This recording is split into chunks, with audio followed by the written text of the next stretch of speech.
Hello students, so we are back here with our next chapter and the chapter is the interview. जैसा कि सुना होगा इस term से ही कि इंटरव्यू क्या होता है. What is an interview? One person when ask something to another person, that is a process, that is a conversation and it is called interview.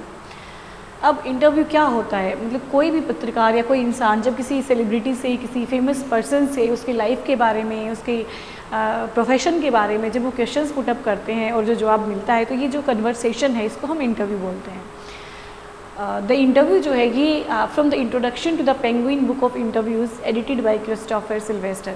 तो ये बुक है the Penguin book of interviews, वहाँ से ये ली गई है जिसको Christopher Sylvester ने एडिट किया है. अब इस राइटर के बारे में इन्होंने दिया हुआ है, तो इससे पहले मैं आपको थोड़ा सा बता दूं कि इंटरव्यू जो है, जैसे हमने भी कहीं ना कहीं पढ़ा होगा किसी पत्रिका के अंदर, न्यूज़पेपर के अंदर या कई बार टीवी में हम देखते भी हैं, तो कहीं ना कहीं हर कोई इंसान लाइफ में इंटरव्यू देखता है. तो इंटरव्यू के बारे में राइटर ने अपने व्यूज़ दिए हैं कि क्या इसके मेरिट्स हैं, क्या इसके डीमेरिट्स हैं, और अलग अलग सेलिब्रिटीज़ ने इनको कैसा माना है, या फिर जो फेमस पर्सनैलिटीज़ हैं वो क्या फील करती हैं कि इंटरव्यू उनके लिए अच्छा है या नहीं है. इस तरीके की जो चीज़ें हैं, तो हम इसको स्टार्ट करते हैं. Christopher Sylvester 1959 was a student of history eight Peter house, Cambridge. Christopher Sylvester का जन्म 1959 में हुआ. वो हिस्ट्री के स्टूडेंट थे कैम्ब्रिज पीटर हाउस में. He was a reporter for private I for 10 years and has written features for Vanity Fair.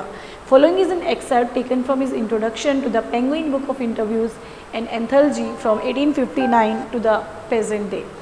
अब वो प्राइवेट आई के रिपोर्टर रहे हैं 10 साल तक, और उन्होंने वैनिटी फेयर के लिए भी लिखा है. नीचे जो एक्सर्ट है, इट मीन्स जो पीस है, ये उनकी बुक से लिया गया है जो कि introduction to the Penguin book of interviews है. अब ये एक संग्रह है, एंथोलॉजी है, जिसमें 1859 से लेकर के आज तक जितने भी इंटरव्यूज़ हुए हैं उनका कलेक्शन है, वहाँ से इन्होंने इसको उठाया है. और बाद में इन्होंने इस चैप्टर को 2 पार्ट में डिवाइड किया है.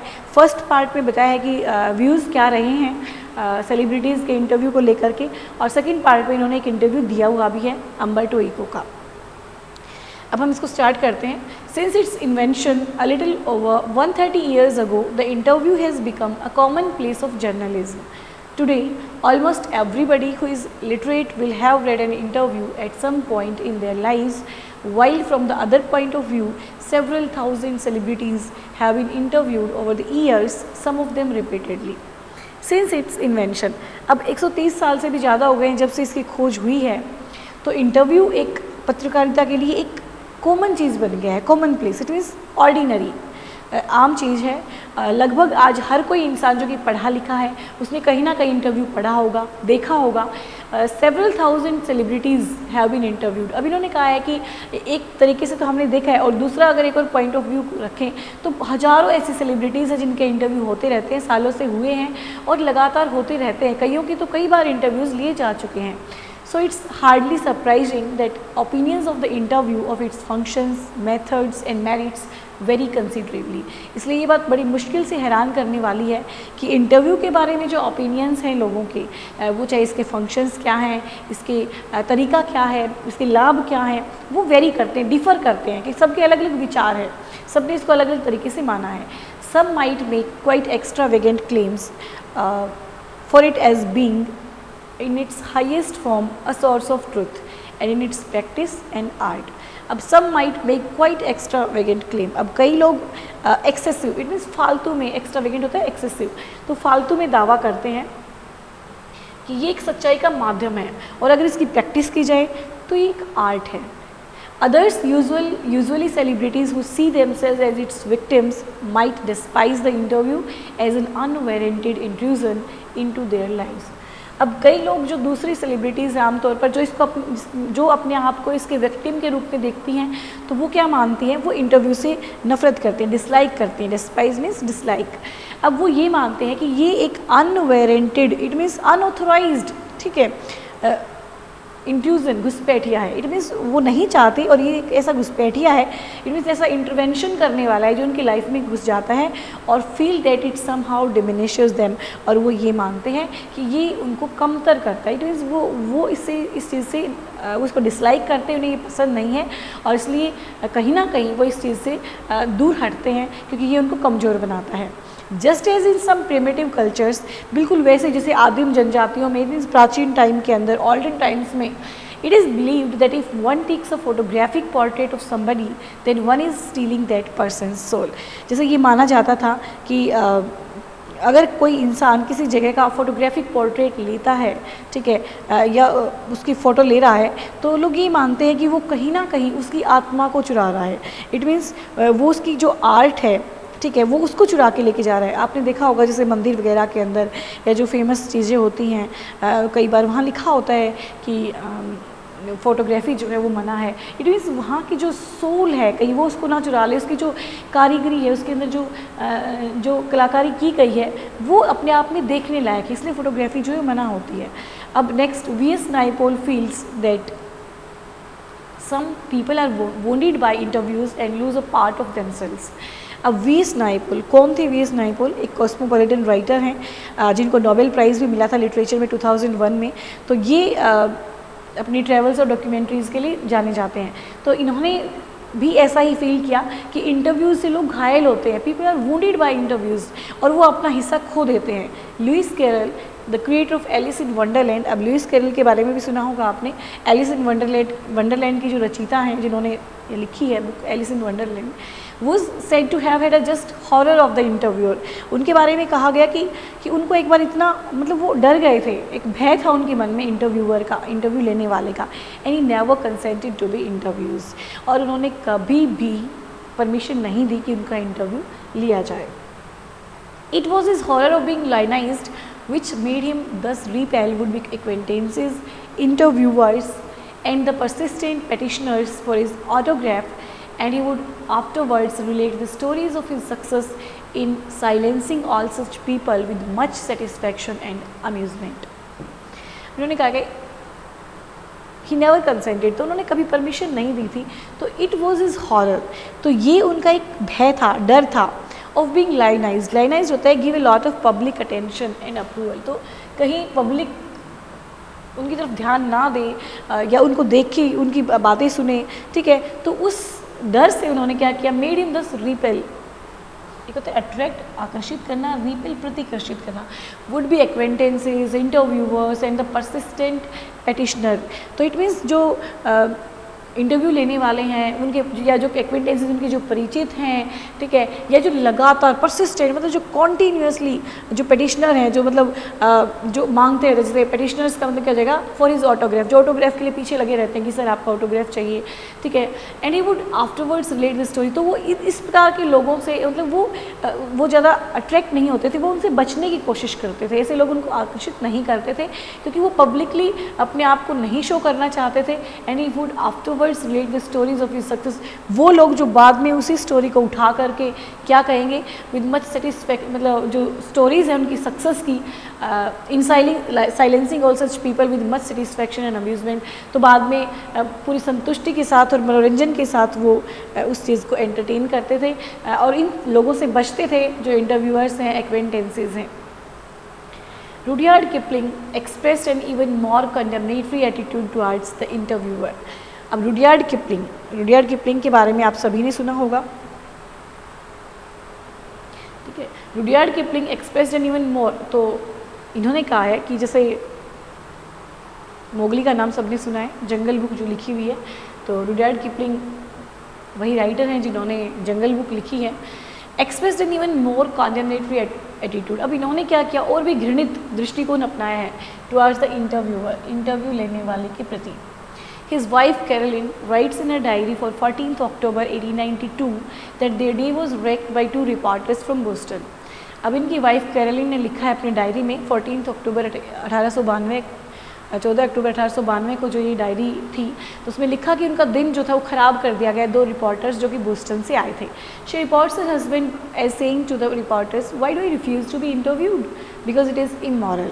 अब बाद में वो बताती हैं कि उन्होंने लिखा है बाद में अपनी डायरी में के अंदर, या वो रिपोर्ट देते अपने हस्बैंड के बारे में कहते हुए कि मैं इंटरव्यू लेने वाले को मना क्यों करता हूँ, why do I refuse to be interviewed, कि मैं इंटरव्यू देने से मना क्यों करता हूँ। तो वो क्यों करते थे, बिकॉज इट इज़ इमोरल, क्योंकि वो ये मानते थे कि ये इमोरल है, ये अनैतिक है, इट्स अ क्राइम, ये एक अपराध है, just as much of a crime as an offence against my person, बिल्कुल उसी प्रकार से जैसे कोई मेरे खिलाफ अटैक करता है, एज एन असोल्ट, ये एक तरह का आक्रमण है, and just as much merits punishment, और इसलिए उतना ही इसके लिए दंड जो है दिया जाना चाहिए। It is cowardly and vile. No respectable man would ask it, much less give it. अब उन्होंने क्या कहा कि कावर्डिश है ये, इट मीन्स कायरता है, एंड वाइल एक्सट्रीमली अनप्लेजेंट, ये मतलब सुखद नहीं है, असुखद एहसास है, मतलब ये अच्छा नहीं है। No respectable man would ask it, तो कोई भी रिस्पेक्टेबल पर्सन जो होगा वो नहीं चाहेगा इंटरव्यू देना, and much less give it, और देना तो बहुत दूर की बात है, वो इसे चाहेगा ही नहीं कि कोई उसके पास आए और इस प्रकार से इंटरव्यू ले। Yet Kipling had himself perpetrated such an assault on Mark Twain only few years before. अब उन्होंने ये कहा था कि ये इमोरल है, नहीं लिया जाना चाहिए, लेकिन फिर भी येट किपलिंग हैड हिमसेल्फ परपिट्रेटेड, अब किपलिंग ने परपिट्रेटेड, इट मीन्स उन्होंने कमिट किया यही आक्रमण, जैसे वो मानते हैं कि ये एक प्रकार का असोल्ट है, अटैक है, लेकिन यही अटैक उन्होंने भी कमिट किया किसके ऊपर, मार्क ट्वेन के ऊपर कुछ साल पहले। इट मीन्स उन्होंने भी मार्क ट्वेन का इंटरव्यू लिया कुछ साल पहले। H.G. Wells in an interview in 1894 refer to the interviewing ordeal, ठीक है। अब H.G. वेल्स, टाइम मशीन आप लोगों ने सुनी होगी, ये उनका नोवेल रहा है, इनविजिबल मैन आपने सुना होगा। तो H.G. वेल्स ने क्या कहा है कि 1894 में उन्होंने इंटरव्यूइंग ऑर्डील, इंटरव्यू को एक समस्या कहा है, but was a fairly frequent interviewee, लेकिन वो कई बार आमतौर पर स्पष्ट रूप से वो क्या करते थे, इंटरव्यू देते थे। And 40 years later found himself interviewing Joseph Stalin, और उन्होंने 40 साल के बाद खुद को भी इंटरव्यू लेते हुए पाया जोसेफ स्टालिन का। Joseph Stalin Russian revolutionary political organiser थे। Next, Saul Bellow, who is consented to be interviewed on several occasions, nevertheless once described interviews as being like thumbprints on his windpipe. Saul Bellow ये भी playwright थे, novelist थे, इन्होंने भी who is consented to be interviewed, जिन्होंने कई occasions पर permission दे दी थी कि इनका इंटरव्यू ले लिया जाए, ठीक है, सेवरल ओकेजन्स पर, लेकिन फिर भी एक बार उन्होंने इंटरव्यू को कहा है कि बिल्कुल ऐसा फील होता है जैसे किसी ने विंड पाइप के ऊपर अंगूठा लगा दिया, इट मीन थंबप्रिंट्स ऑन इट, जैसे उनका गला बंद हो रहा है, गला घोटने की जो सिचुएशन आती है, ऐसा उनको फील हुआ। Yet despite the drawbacks of the interview, it is a supremely serviceable medium of communication. भले ही इसकी कितनी भी ड्रॉबैक्स क्यों ना हो, लोगों ने इसके बारे में अपने व्यूज़ रखे हैं, लेकिन इतनी सारी खामियों के बावजूद भी इट इज़ अ सुप्रीमली, सबसे supreme serviceable medium of communication, ये कम्युनिकेशन का एक सर्वोत्तम साधन माना जाता है, ठीक है। ये अपना काम एडिकेटली, पर्याप्त तरीके से करता है। These days, more than at any other time, our most vivid impressions of our contemporaries are through interviews. Dennis Bryan has written, almost everything of moment reaches us through one man asking questions of another. Because of this, the interviewer holds a position of unprecedented power and influence. अब these days, हाल ही के दिनों में हम जितने भी more than any other time, मतलब पहले के समय की बजाय आजकल हम जो भी इम्प्रेशन, विविड इम्प्रेशंस, इसमें इम्प्रेशंस का मतलब कि अलग अलग जो फीलिंग्स हैं, स्ट्रॉन्ग हैं या क्लियर इमेजेस हैं जो हमारे दिमाग के ऊपर जो प्रभाव पड़ते हैं हमारे कॉन्टेम्प्रेरीज के, मीन्स हमारे समय के दौरान जितने भी फेमस पर्सनैलिटीज़ हैं, तो उनके जो प्रभाव हमारे दिमाग पर पड़ते हैं वो किसके माध्यम से है, वो इंटरव्यू के माध्यम से ही आते हैं। डेनिस ब्रायन ने लिखा है